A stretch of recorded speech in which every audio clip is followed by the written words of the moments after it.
Programme finish होने के बाद में 2-3 लड़के मेरे पास स्टेज पे आए और उन्होंने बिना कुछ पूछे गाचे जो है मारना शुरू कर दिया।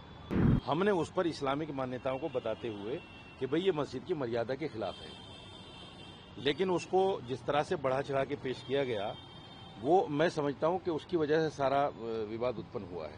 मुझे अपने आप में जान का खतरा है, कुछ भी हो सकता है मेरे साथ, तो पुलिस मेरी सुरक्षा करे। मैं चाहता हूं कि हिंसा का साथ कोई न ले। देखिए, ट्यूसडे में एक मीटिंग सपा सुप्रीमो अखिलेश यादव ने डिम्पल यादव और दूसरे अपने एमपीज के साथ में जामा मस्जिद, जो पार्लियामेंट की जामा मस्जिद है, उसमें की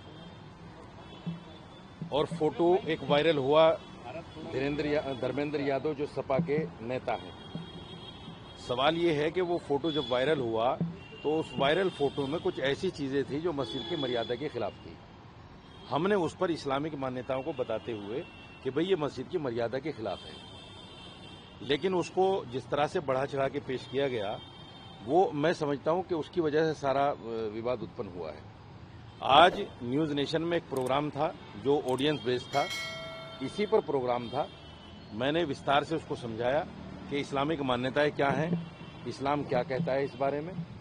तो उस पर जो है प्रोग्राम पूरा जब फिनिश हो गया, प्रोग्राम फिनिश होने के बाद में 2-3 लड़के मेरे पास स्टेज पे आए और उन्होंने बिना कुछ पूछे गाचे जो है मारना शुरू कर दिया और ये इंसिडेंट हुआ। फिर कुछ लोग बीच में आ गए और वो लड़के भाग गए।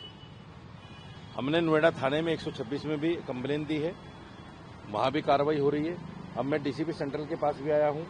यहां आने का मेरा मकसद ये है कि जो परसों तरसों से मुझे फोन आ रहे हैं, धमकियां मिल रही हैं मारने की और पता नहीं किस तरह की गालियां निकाल रहे हैं, मैं इसलिए आया हूं ताकि मुझे अपने आप में जान का खतरा है, कुछ भी हो सकता है मेरे साथ, तो पुलिस मेरी सुरक्षा करे।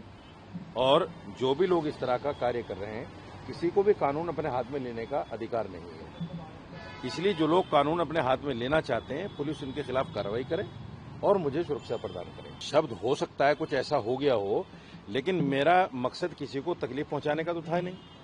मैं तो सिर्फ ये कहना चाहता था कि इस्लामिक मान्यता ये है, जैसे इकरा हसन बैठी हुई थी बराबर में, प्रॉपर ऊपर से हिजाब वगैरह लगा के, मैंने ये कहा कि जैसे आप आरती करती हैं या मंदिर जाती हैं तो आप पल्लू लेते हैं और अपने आप को पूरा ढक छुप के जो है सब कुछ करते हैं, तो ऐसे ही इकरा हसन की तरह अगर डिम्पल यादव जी भी होती तो इस पर आपत्ति होने का कोई मतलब ही नहीं था। सवाल ये है कि उस फोटो को लेकर वायरल करने की उन लोगों को जरूरत क्या थी। जब वायरल होगा तो उस पर तो बात तो होंगी। बात होने का मकसद ये तो है नहीं कि किसी की जान के पीछे पड़ जाओ, किसी के साथ मार पिटाई करो, कानून अपने हाथ में लो।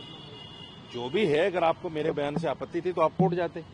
मेरे खिलाफ एफआईआर हो गई है, एफआईआर में देखा जाएगा जो भी होगा। एफआईआर पर जो है ऐसा तो है नहीं कि भाई एकदम कार्रवाई होगी, पूछा जाएगा, देखा जाएगा क्या है इस्लामिक मान्यताएं, क्या है क्या नहीं है, वो सब कुछ होने वाला है। तो ये जो लोग अपने हाथ में कानून लेना चाहते हैं और जो लोग बराबर धमकियां दे रहे हैं, मैं चाहता हूं कि ये धमकियां देकर कानून अपने हाथ में न लें, क्योंकि जुडिशरी है, पुलिस इंतजामिया है, शासन प्रशासन है, उन तमाम को दरकिनार करते हुए जो कुछ हो रहा है ये अच्छा नहीं है। देखिए, ये असल में क्या है, ये जो लफ्ज मैंने बोला है ये एक ऐसा लफ्ज है, आप हमारे गांव देहात में जाएंगे, अगर कोई लड़की सर पे पल्लू नहीं रखती तो उसको भी बोल देते हैं कि नंगी मत फिरो, सर पे पल्लू रख लो, बोल देते हैं। एक आम सा वर्ड है ये, मतलब किसी की तौहीन करना मकसद नहीं था। दूसरे ये कि अगर कोई आदमी नेकर बनियान में औरतों के पास आ जाए तो क्या कहीं औरतें देखकर भाई कैसे नंगा घूम रहा है, ऐसे नहीं होना चाहिए, मर्यादा रखनी चाहिए। ये एक आम सा वर्ड है, इसको बिला वजह का बतंगड़ बना के इसको कहीं ना कहीं जानबूझकर इस तरह की हरकतें की गई। मैंने आपसे पहले भी कहा कि मेरा मकसद किसी को तकलीफ पहुंचाना नहीं था, किसी की बेइज्जती करना भी नहीं था।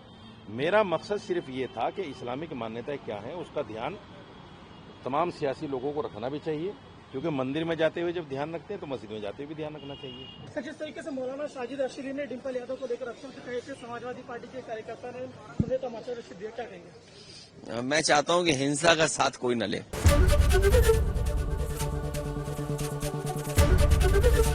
एबीपी गंगा, खबर आपकी, जुबान आपकी।